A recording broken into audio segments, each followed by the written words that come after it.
دوستوں، وزیر حدیث علاوہ میں آج کا یہ پروگرام اتحاد اپنے سلفیہ کی طرف سے منعقد کیا گیا اور اس مسجد کا ریکارڈ بہت اچھا رہا ہے۔ کم سے کم جب میں آیا ہوں سامعین کی اچھی تعداد، چاہے پروگرام کسی بھی دن ہوا یہاں لوگوں کی تعداد آتی ہے۔ ایک بڑا اچھا پروگرام یہ اب تک چلا ہے۔ دو بڑی عمدہ تقریریں آپ نے سماعت کی تھی۔ اللہ تعالیٰ دونوں علماء کرام کی باتوں پر ہم سب کو عمل کرنے کی توفیق عطا فرمائے۔ آمین۔ صحابہ کی محبت پر، صحابہ کی عصمت پر آپ نے بھی شیخ الرحمان وکیل اللہ سے متعلق کتاب سنا۔ محرم کا مہینہ جب آتا ہے تو ایک لفظ ہم بہت سنتے ہیں، اہل بیت۔ ماتم ہو رہا ہے، کیوں ہو رہا ہے بھائی؟ ہمیں اہل بیت سے گھروں کی چھتوں کے اوپر لال جھنڈے لگے ہیں، کیوں لگے ہیں؟ اہل بیت سے۔ اپنے گھروں میں ڈیک بجا بجا کر نوحے پڑھے جا رہے، سنے جا رہے ہیں، کیوں سنے جا رہے ہیں؟ صاحب ہمیں حسین سے محبت ہے، ہمیں علی سے محبت ہے، ہمیں اہل بیت سے محبت ہے۔ میں مدرسے میں پڑھاتا ہوں، ہمارے یہاں بچے جو شیعہ مسلک کے بھی بچے پڑھتے ہیں، سنی مسلک کے بچے بھی آتے ہیں۔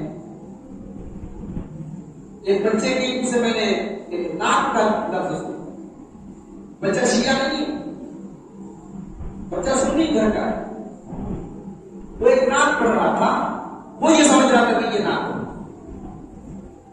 کیا پڑھ رہا تھا؟ جانم فدائے ہے، میری جان حیدر پر فدا ہے۔ تو یہ بہت بڑا مسئلہ ہے کہ اہل بیت ہیں کون، اور اہل بیت سے محبت کے بارے میں ہماری شریعت کیا کہتی ہے، اہل بیت کے بارے میں ہمارا اسٹینڈ کیا ہے، اہل حدیث کا موقف کیا ہے؟ کیا اہل حدیث اہل بیت سے محبت نہیں کرتے؟ اگر کرتے ہیں تو محبت کیوں نہیں کرتے؟ اگر اہل بیت سے محبت کرتے ہیں تو پھر محرم کو غم کا مہینہ کیوں نہیں مانتے؟ سیاہ کپڑے کیوں نہیں پہنتے؟ تو اہل بیت کون؟ اہل بیت کا لفظی مطلب ہوا گھر والے، اہل مانے والے، بیت مانے گھر، اہل بیت گھر والے۔ شریعت کے ٹرم میں جب ہم اہل بیت بولتے ہیں نبی کے گھر والے، اب نبی کے گھر والوں میں کون کون شامل ہے؟ اس مسئلے کو سمجھنے کے لیے قرآن کی دو آیتیں میں نے آپ کے سامنے تلاوت کی ہیں، سورہ احزاب کی آیت نمبر 32 اور 33، 32 اور 33۔ یہ دونوں آیتوں کو سمجھ لیجیے، اہل بیت کا مطلب آپ کو قرآن کریم کا 22واں پارہ اسٹارٹ ہو رہا ہے، 22واں پارہ شروع ہو رہا ہے۔ اللہ تبارک و تعالیٰ اپنے نبی کی بیویوں کو کچھ حکم، کچھ احکامات دے رہا ہے، کچھ تعلیم دے رہا ہے، کچھ آداب سکھا رہا ہے۔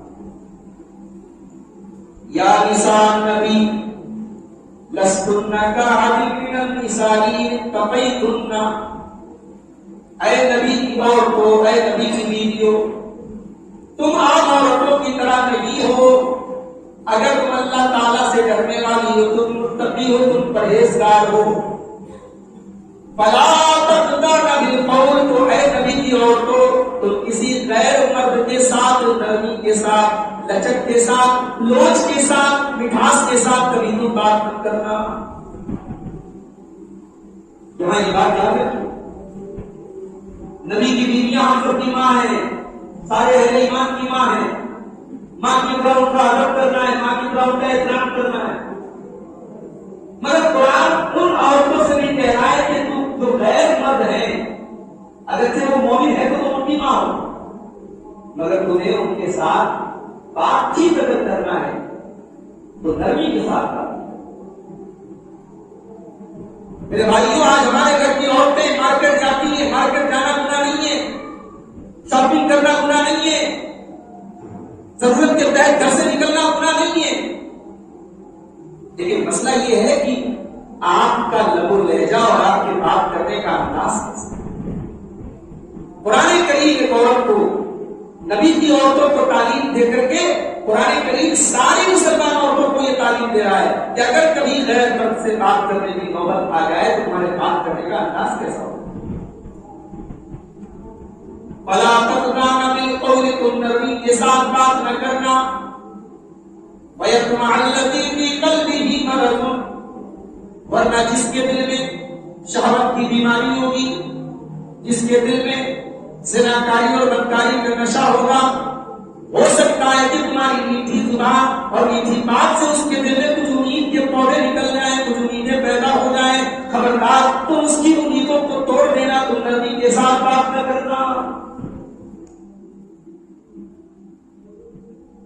وَقُلْنَا قَوْلًا مَّعْرُوفًا، لیکن جو بھی بات کرنا صحیح بات کرنا، دستور کے مطابق کرنا۔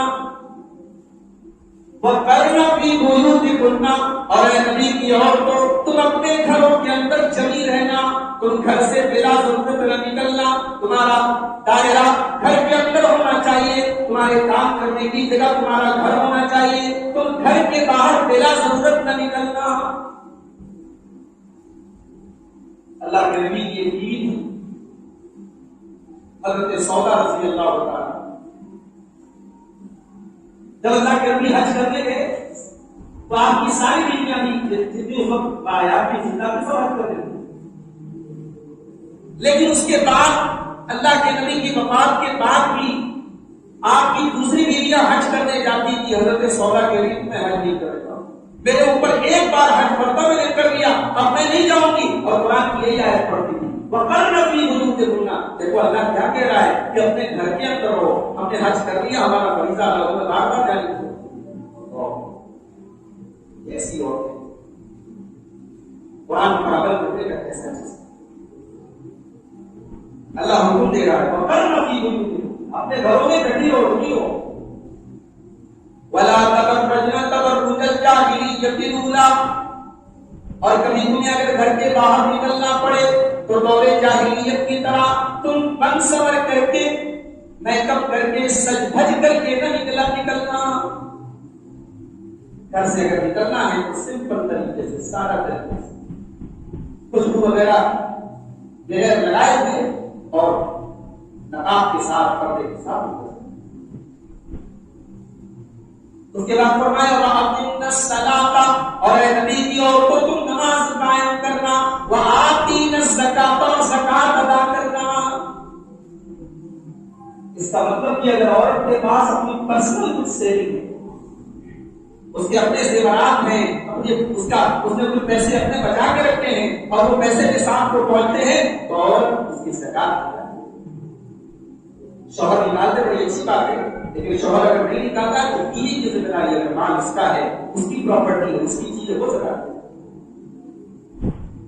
وَآتِينَ الزَّكَاةَ، زکات ادا کرنا، وَأَطِيعْنَ اللَّهَ وَرَسُولَهُ، اور اے نبی کی عورتوں تم اللہ کی اطاعت کرتی رہنا، تم رسول کی اطاعت کرتی رہنا۔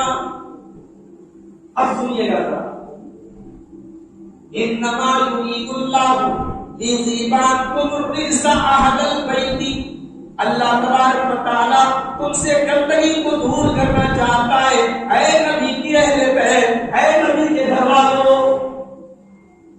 وَيُطَہِّرَکُم تَطْہِیرًا، اور اللہ تعالیٰ تم کو پاک و صاف کرنا چاہتا ہے۔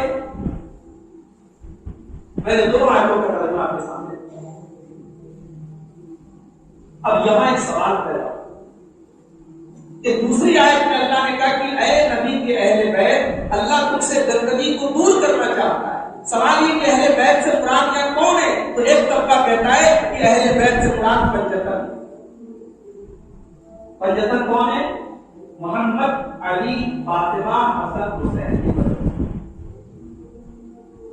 لیکن ایک دیہات کا رہنے والا کم پڑھا لکھا انسان، کامن سینس رکھنے والا انسان کی سمجھ ہے کہ آگے کی آیتیں، پیچھے کی آیتیں اور پورا سیاق و سوال اور پورا بیک گراؤنڈ اور پورا کانٹیکسٹ اس کے بارے میں ہے نبی کی بیویوں کے بارے میں، تو یہاں اہل بیت جس کو کہا گیا تو سب سے پہلے تو نبی کی بیویاں اس کے اندر شامل۔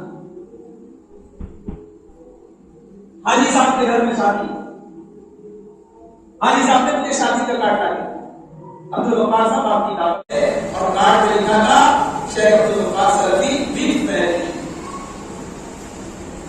عبدالغفار صاحب آپ کی فیملی کے ساتھ دعوت، اب میں پڑوسی کو لے کے چلا رہا ہوں، میں دوست کو لے کے چلا رہا ہوں، اور بیوی اور بچوں کو چھوڑ کے چلا رہا ہوں، اور وہ صاحب کو لے کے آ گیا، دنیا کہے گی آپ کی نسل ہے تو آپ کی بیوی ہے، آپ کی فیملی۔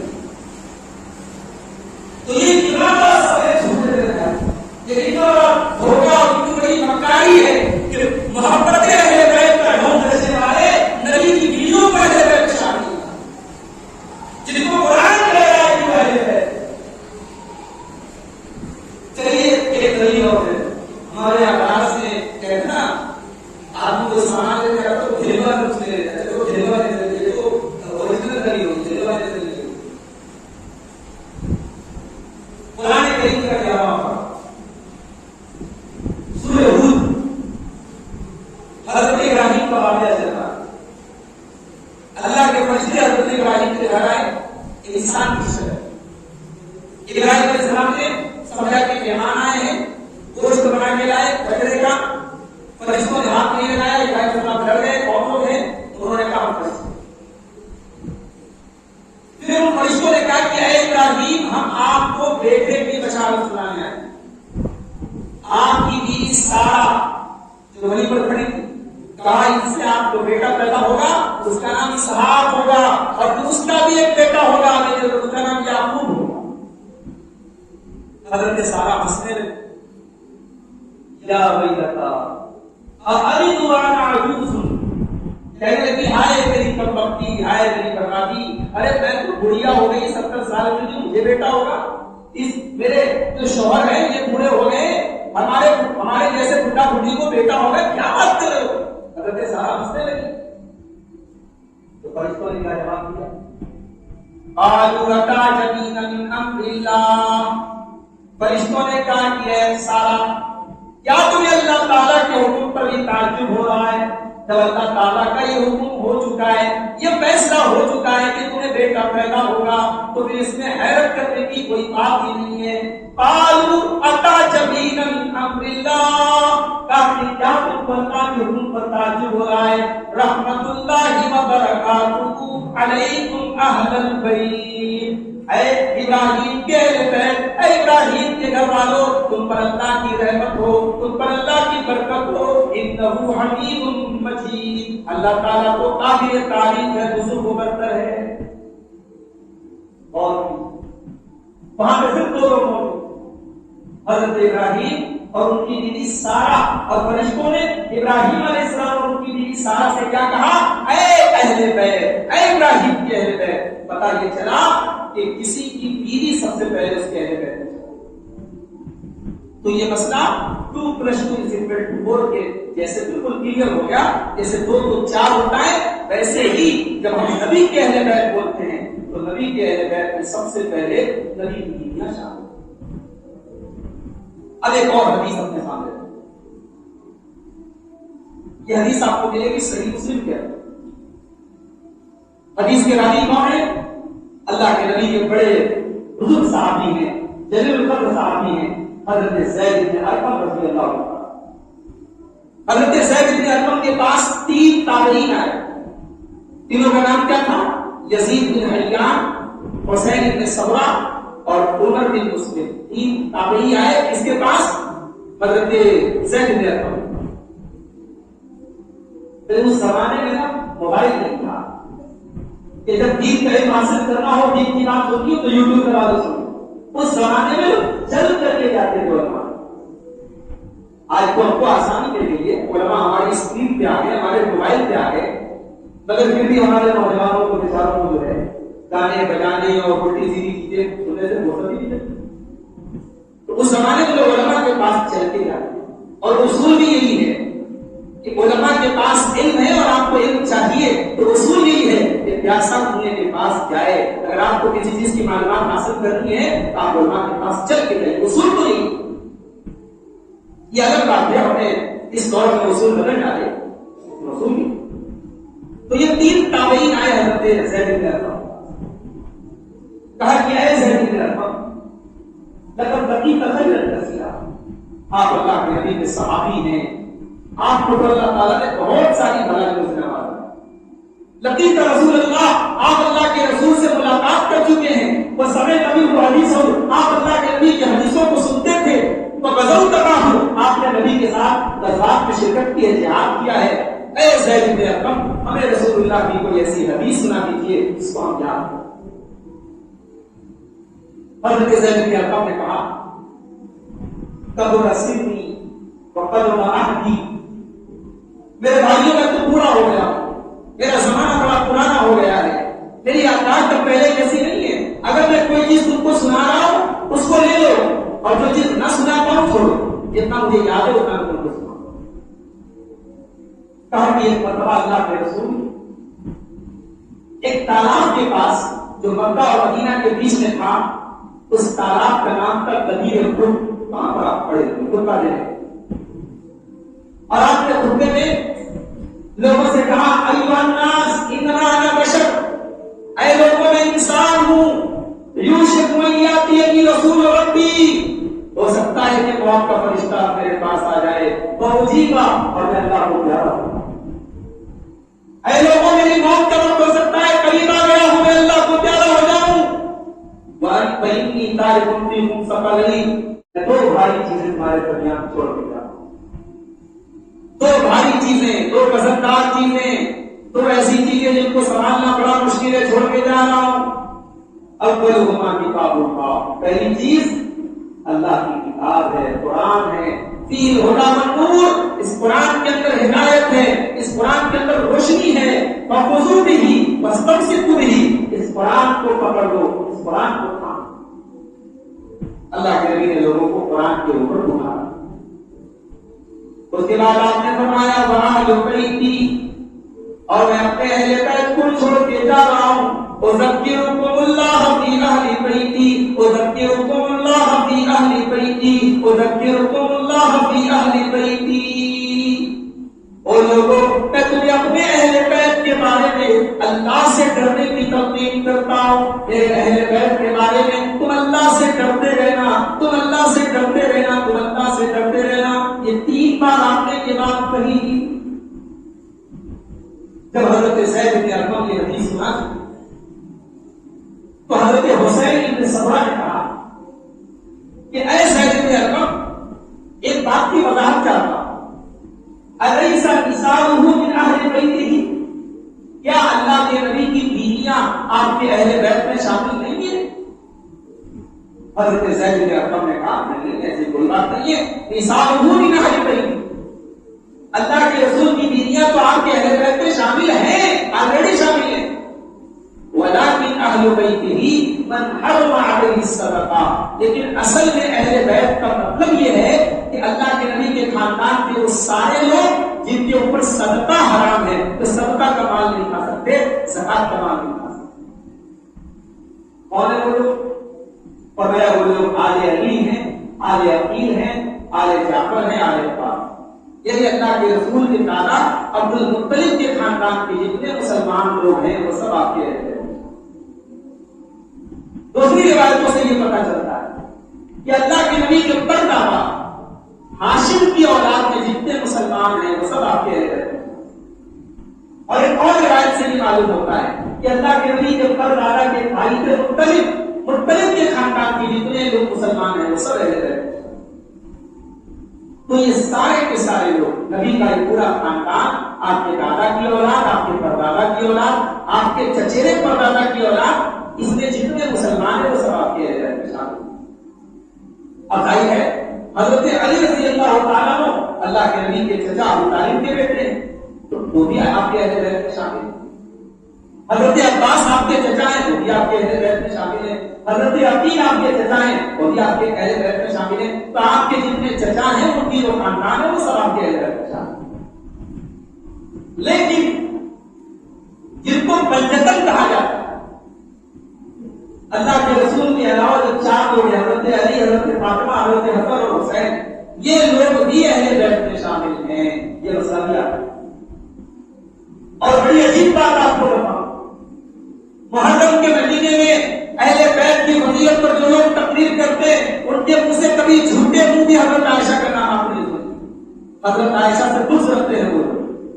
مگر آپ کو بڑی عجیب بات بتانے جا رہا ہوں کہ ان چاروں کی فضیلت پر حضرت علی، حضرت فاطمہ، حضرت حسن، حضرت حسین، ان چاروں لوگوں کی فضیلت پر جو سب سے ٹاپ کی حدیث ہے، اس کو حدیث کیسا کہا جاتا ہے. ہمارے شیعہ بھائیوں کے یہاں نکاح کے موقع پر حدیث کیسا ضرور پڑی ہے. ان کے یعنی ان کے عقیدے میں یہ حدیث تھا. ہماری کتابوں میں، اہل سنت کی کتابوں میں ٹاپ کی کتابیں صحیح بخاری اور اس کے بعد ٹاپ کی کتابیں صحیح مسلم. صحیح مسلم کے اندر یہ حدیث موجود ہے اور حدیث کی راویہ کون ہے؟ اما عائشہ ہے. اما عائشہ فرماتی ہے اللہ کے پیارے نبی ایک دن صبح صبح نکلے، وعلیہ مرط مرحل من شعر اسود. اللہ کے نبی کالے کلر کی، بلیک کلر کی ایک چادر اوڑھے تھے. فجاء الحسن، حضرت حسن آئے، آپ نے ان کو اپنی چادر کے اندر شامل کیا. پھر حضرت حسین آئے، آپ نے ان کو اپنی چادر میں شامل کیا. پھر حضرت فاطمہ آئی، ان کو آپ نے شامل کیا. پھر حضرت علی آئے، ان کو بھی آپ نے اپنی چادر میں شامل کیا. اپنی چادر کے اندر ان چاروں کو آپ نے لینے کے بعد فرمایا، قرآن کی یہی آیت پڑھی، انما یرید اللہ لیذھب عنکم الرجس اہل البیت ویطہرکم تطہیرا، کہ اللہ تبارک و تعالی اے نبی کے اہل بیت، اللہ تبارک و تعالی تم سے گندگی کو دور کرنا چاہتا ہے اور تمہیں خوب پاک و صاف کرنا. یعنی یہ چاروں لوگ، آپ کی بیٹی حضرت فاطمہ، آپ کے داماد حضرت علی اور آپ کے نواسے حضرت حسن و حسین، یہ چاروں لوگ بھی اہل بیت میں شامل ہیں. صحیح مسلم کی حدیث سے بالکل کلیئر ہو.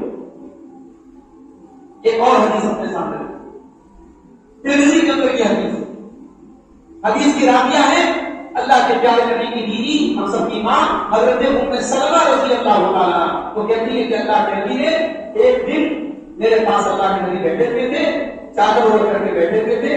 حضرت فاطمہ، حضرت حسن، حضرت حسین، حضرت علی آئے، سب کو آپ نے اپنی چادر میں لے لیا. اس کے بعد آپ نے فرمایا اللہم ہؤلاء اہل بیتی، اے اللہ یہ ہے میرے اہل بیت، یہ لوگ بھی میرے اہل بیت میں شامل ہیں. اے اللہ تو اس سے گندگی کو دور کر دے اور یہ خوب پاک اور صاف کر دے. حضرت ام سلمہ نے کہا اے اللہ کے نبی کیا میں بھی ان لوگوں میں شامل ہوں؟ آپ نے فرمایا انت علی مکانی، تو اپنی جگہ پر ہے ہی، تجھے الگ سے شامل کرنے کی ضرورت نہیں ہے، تو اپنی جگہ پر قائم ہے. وانت علی خیر، اور یہ بھلائی پہلے سے تجھ کو حاصل ہے، تجھے اس چادر میں آنے کی ضرورت نہیں ہے. علماء لکھتے ہیں کیونکہ اس چادر میں حضرت علی بھی تھے اور حضرت علی حضرت ام سلمہ کے لیے غیر محرم تھے، اس لیے اللہ کے نبی نے ان کو چادر میں شامل کیا. تو یہ بات کیا ہے؟ یہ چاروں ہستیاں حضرت علی، حضرت فاطمہ، حضرت حسن، حضرت حسین اور اللہ کے نبی کی ساری بیویاں، یہ سب اہل بیت میں شامل ہیں. اور یہ اللہ کے نبی کی بیویوں کا کیا مقام ہے، آپ کی ازواج کا کیا مقام ہے، اس کو ذرا سا سمجھیں. قرآن کریم میں اللہ تعالیٰ نے اللہ کے نبی کی بیویوں کے بارے میں فرمایا النبی اولی بالمؤمنین من انفسہم وازواجہ امہاتہم، نبی کا رشتہ ایمان والوں سے جان سے بھی زیادہ پیارا ہے. نبی تو ایمان والوں کی جان سے بھی زیادہ ان کو پیارے ہیں. وازواجہ امہاتہم، اور نبی کی بیویاں تمام اہل ایمان کی مائیں ہیں. سارے نبیوں، سارے مومنوں کی مائیں ہیں اللہ کے نبی. اور یہی وجہ ہے کہ اللہ تعالیٰ نے صاف منع کر دیا کہ نبی کے انتقال کے بعد بھی نبی کی کسی بیوی سے کوئی نکاح نہیں کر سکتا. سورہ احزاب میں اللہ نے فرمایا وَمَا كَانَ لَكُمْ أَن تُؤْذُوا رَسُولَ اللَّهِ، اے مسلمانوں تمہارے لیے جائز نہیں ہے کہ تم اللہ کے رسول کو تکلیف پہنچاؤ. وَلَا أَن تَنكِحُوا أَزْوَاجَهُ مِن بَعْدِهِ أَبَدًا، اور تم نبی کی بیویوں سے نبی کے بعد کبھی نکاح بھی نہیں کر سکتے. إِنَّ ذَلِكُمْ كَانَ عِندَ اللَّهِ عَظِيمًا، اللہ تعالیٰ کے نزدیک یہ بہت بڑا گناہ ہے. نبی کی بیوی سے کوئی نکاح نہیں، وہ دنیا میں بھی نبی کی بیویاں اور آخرت میں بھی. ہماری عورتیں، ہماری مائیں بہنیں اگر اس پروگرام کو سن رہی ہیں، ایک پیغام ان کو بھی دینا چاہتا ہوں. شوہر کبھی کم بھی کماتا ہے، کبھی زیادہ بھی کماتا ہے، لیکن عورتوں کی عادت ہوتی ہے اگر اچھی زندگی گزار لی اور اور کبھی اللہ نہ کرے کاروبار میں تنگی آ گئی، شوہر میں کچھ خرچوں میں کمی کر دی، کچھ شوہر اور اولاد کچھ کم کر دیے تو بڑی شکایتیں لیتے ہیں۔ میری ماں اور بہنوں، اپنے شوہروں کی صرف سکھ کی ساتھی نہ کرو، اپنی خود کی ساتھی۔ اللہ کی قسم، اللہ کے نبی کی بیویوں نے نبی کے ساتھ ایسے ایسے دن گزارے ہیں، آج کی اور بھی اپنے شوہر کے ساتھ ایک دن نہیں رہ سکتی۔ اما عائشہ فرماتی ہے کہ دو مہینے گزر جایا کرتے تھے، وما كان شيء في احياء رسول اللہ، اللہ کے رسول کے گھروں میں کھانے کی کوئی چیز نہیں ہوتی تھی، دو مہینے گزر جایا کرتے تھے اور اللہ کے نبی کے گھروں میں چولہا نہ جلا کرتا تھا، کھجور کھا کر کے اور پانی پی کر کے محمد رسول اللہ اور آپ کے اہل بیت اور آپ کی بیویاں زندگی گزارا کرتے تھے۔ بڑی تنگیوں کے ساتھ کمرے کتنے بڑے بڑے، چھوٹے چھوٹے حجرے، مٹی کی دیواریں تھی، کھجور کے چھپر کی چھتیں، بارش ہوتی تھی، نبی کے گھر میں پانی پڑا ہوا۔ نبی کی بیویوں نے کبھی فرمائش نہیں کہ ہم تو نبی کی بیویاں ہیں، اس امت کی مائیں ہیں، ہمارا اتنا اونچا مقام ہے، ہمیں سنجے بربر کا محل بنا کے دیا جائے، ہمارے گھروں میں آدر بچھایا جائے، ہمیں آنا کسی کے گھروں میں رکھا ہے، کبھی کوئی فرمائش۔ چھوٹے چھوٹے کمروں میں سے ولید بن الملک کا دور آیا، مسجد نبی کی کرسی ہونے لگی، اس کو لمبا چوڑا کیا جانے لگا، تو خلیفہ نے مشورہ دیا اللہ کے نبی کے حجروں کو توڑ دیا جائے اور اس کو مسجد میں شامل کر دیا۔ مدینہ کے صحابہ کو منظر دیکھنے کے لیے آ گئے جب ہتھوڑوں سے نبی کے کمرے ٹوٹ رہے تھے اور امام حسن بصری رحمۃ اللہ علیہ وہاں کھڑے ہو کر کے رو رہے تھے اور کہہ رہے تھے کاش ان کمروں کو باقی رکھا جاتا، ان کمروں کو توڑا نہ جاتا، آنے والی نسلیں دیکھتی کہ نبی اور نبی کے گھر والے کیسے کمروں میں رہا۔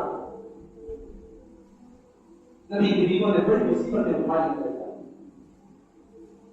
لیکن ایک مرتبہ ایسا ہوا جب اسلامی فتوحات کا دائرہ وسیع ہوا، مسلمانوں کے اوپر خوشحالی کا دور آیا، تو نبی کی بیویوں کے دل میں تمنا پیدا ہوئی کہ ہمارے خرچے بھی زیادہ ہیں، ہماری آمدنی میں بھی کچھ اضافہ ہونا چاہیے، ہمیں جو سال میں خرچہ کیا جاتا ہے وہ زیادہ ہونا چاہیے۔ اب جب نبی کی بیویوں نے یہ ڈیمانڈ کی تو اب اللہ تعالیٰ نے قرآن کی دو آیتیں نازل کی، سورہ احزاب کی آیت نمبر 28-29 جس کو آیت تخیر کہتے ہیں۔ قرآن کریم کا 21واں پارہ کھولیے گا، 21ویں پارے کے لاسٹ کی دو آیت، بڑے غور سے سنیے گا۔ ان دو آیتوں میں اللہ تبارک و تعالیٰ نے اپنے نبی کی بیویوں کو ایک آپشن دیا، ایک اختیار دیا کہ چاہو تو یہ لے لو، چاہو یا ایھا النبی قل لأزواجك إن كنتن تردن الحياة الدنيا وزينتها فتعالين أمتعكن وأسرحكن سراحا جميلا۔ اے نبی اپنی بیویوں سے کہہ دو اگر تم دنیا کی زندگی چاہتی ہو، دنیا کی زندگی چاہتی ہو، دنیا کا مال چاہتی ہو، دنیا کی رنگینی چاہتی ہو، آؤ میں تم کو دنیا کی دولت دے دیتا ہوں، مگر پھر تم نبی کے گھر میں رہنے کا حق کھو لو گی، تم نبی کے گھر میں نہیں رہ سکتی۔ آ جاؤ میں تمہیں دولت دینے کو تیار ہوں، میں تمہیں دنیا دینے کو تیار ہوں، لیکن میں تم کو رخصت کر دوں گا، میں تم کو طلاق دے دوں گا، تم نبی کے گھر میں نہیں رہ سکتی۔ وَإِن كُنتُنَّ تُرِدْنَ اللَّهَ وَرَسُولَهُ وَالدَّارَ الْآخِرَةَ فَإِنَّ اللَّهَ أَعَدَّ لِلْمُحْسِنَاتِ مِنكُنَّ أَجْرًا عَظِيمًا۔ اور اے نبی کی عورتوں، اگر تم اللہ سے محبت کرتی ہو، رسول سے محبت کرتی ہو اور آخرت میں اپنا گھر بنانا چاہتی ہو تو نیکی کے کام کرتی رہو، اللہ نے تمہارے لیے بہت بڑا ثواب تیار کر کے رکھا ہے۔ اور قرآن کی یہ دو آیتیں اللہ کے پیارے نبی سب سے پہلے اپنی بیوی، سب سے محبوب بیوی، سب سے زیادہ محبت جسے کرتے تھے آپ، اب عائشہ رضی اللہ تعالیٰ عنہا ان کے پاس اللہ کے نبی آئے اور کہا عائشہ ایک بات کہنی ہے، مگر اس بات میں تم جلد بازی مت کرنا، تم اپنے ماں باپ سے مشورہ کرنے کے بعد فائنل ڈیسیژن لینا، تم جلد بازی مت۔ کہا اللہ کے نبی کون سی بات ہے کہ آپ کہہ رہے ہیں کہ میں جلد بازی سے کام کر لوں، اپنا ابا سے مشورہ کروں، ایسی کیا بات؟ اللہ کے پیارے نبی صلی اللہ علیہ وسلم نے قرآن کی یہی دعا ہے۔ اما عائشہ نے کیا جواب کہا؟ اللہ کے نبی ابھی ھذا تستعمل وبریا، اے اللہ کے نبی آپ کیسی بات کرتے ہیں، کیا اس کے بارے میں اپنے ماں باپ سے مشورہ کرنے جاؤں گی؟ اے اللہ کے نبی مجھے کوئی سوچ وچار نہیں کرنا ہے، کسی سے کوئی مشورہ نہیں کرنا ہے، مجھے نہیں چاہیے دنیا، مجھے نہیں چاہیے دنیا کی دولت، میں اللہ اور اس کے رسول کو چاہتی ہوں، میں رسول کے ساتھ جیسی زندگی آپ گزروانا چاہیں گے اور جیسی زندگی آپ مجھے دیں گے آپ کے ساتھ گزارنے کے لیے تیار ہوں۔ یہ ہے نبی، انہوں نے اپنی دنیا کا عیش و آرام چل دیا میرے بھائی، نبی کی صحبت اور نبی کا ساتھ اور نبی کی سنگت اور نبی کے ساتھ رہنے کے لیے اور نبی کی بیوی بن کر کے رہنے کے لیے انہوں نے اپنا عیش و آرام، اپنی خواہشیں، اپنے شوق، اپنے ارمان سب کرنا۔ اس کے بعد اور آگے اہل بیت میں اللہ کے نبی کی بیٹی حضرت فاطمہ بھی، حضرت فاطمہ کا کیا مقام ہے؟ بخاری شریف کی روایت ہے، اللہ کے پیارے نبی کا آخری وقت ہے، حضرت فاطمہ آپ سے ملنے کے لیے آتی ہے۔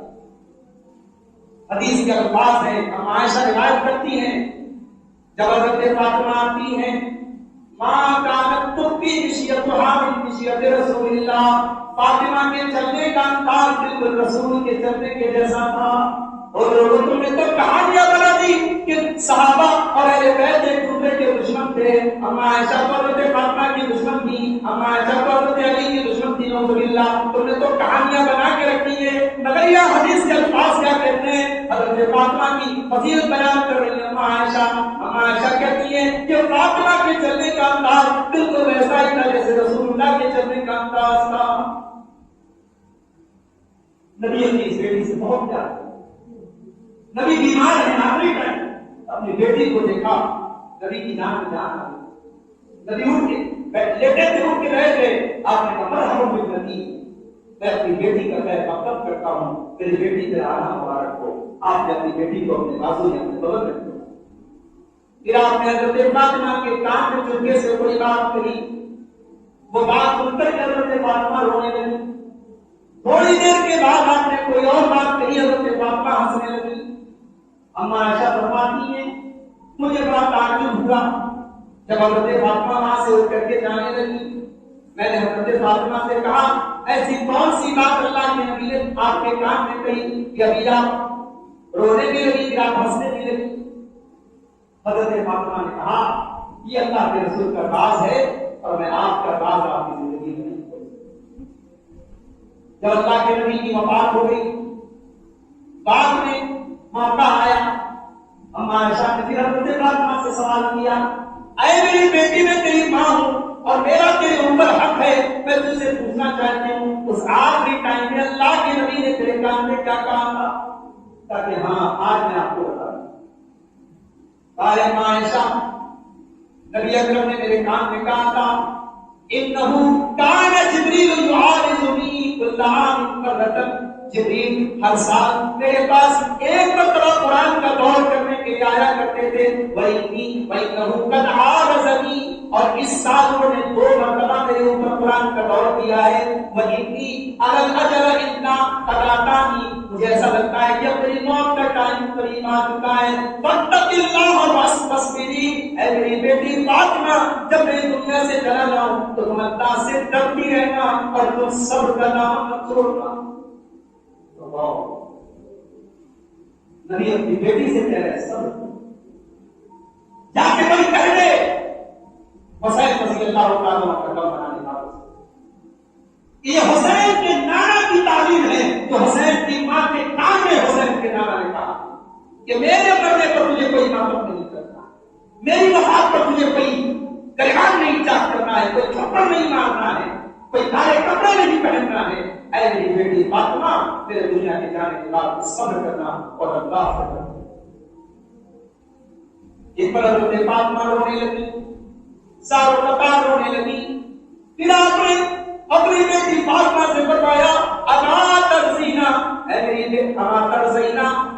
بیٹی کیا تو اس پر راضی نہیں ہے ان تکونی سیدۃ نساء المؤمنین، کیا تو اس پر خوش نہیں ہے کہ تو سارے مومنوں کی، سارے مومن عورتوں کی سردار بنے گی، تو سارے جنتی عورتوں کی سردار بنے گی، ساری جنت کی عورتوں کے تو آگے آگے رہے گی، تو ان کی سردار ہوگی، کیا تو اس آپ پر کچھ نہیں ہے، اس پر حضرت فاطمہ،